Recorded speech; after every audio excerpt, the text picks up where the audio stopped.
السلام عليكم. والنهارده يوم السبت 17 ديسمبر من ميدان التحرير، وهنسمع دلوقتي بعد ما حصل دخول وحدة المظلات، هنسمع من واحدة من السيدات عندها حادثة حصلت معاها. مظلات صح دخلت. طيب ايه، قولي بقى ايه اللي حصل؟ كنت واقفة قدام الخيمة، أول ما دخلوا الكل بقى يجري وأنا كنت ماسكة المصحف في إيدي، فراحوا راميين الولع على الخيمة، قلت لهم ما تولعوش خيمتي، قالوا لي وادي المصحف أهو. ايه اللي حصل بالظبط؟ بالتفصيل. بالتفصيل، أنا امبارح مسكوني ضربوني وخلع عنقابي عند مجلس الوزراء. يا حاجة أنا بتكلم على هوسعة المصحف. ما أنا بقول لك واقع امبارح للنقاب وواقع النهارده للمصحف. طيب لا أنا يهمني المصحف. أما دخلوا النهارده الصبح الساعة 8 بصوا للخيم ومشوا.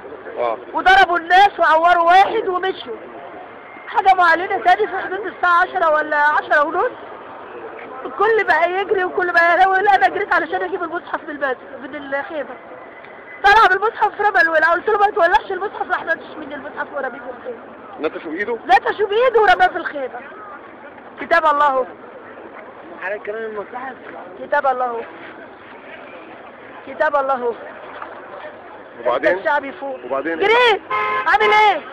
المصحف اتاخد من ايدي، اعمل ايه؟ بقيت اقول دافع عني وعن ديني يا رب. دافع عني وعن ديني يا رب.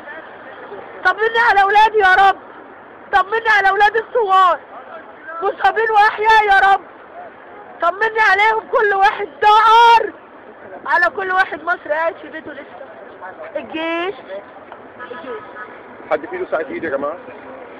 حد في ايده ساعة ايد عشان نأكد بس تاريخ الساعة اللي حصل؟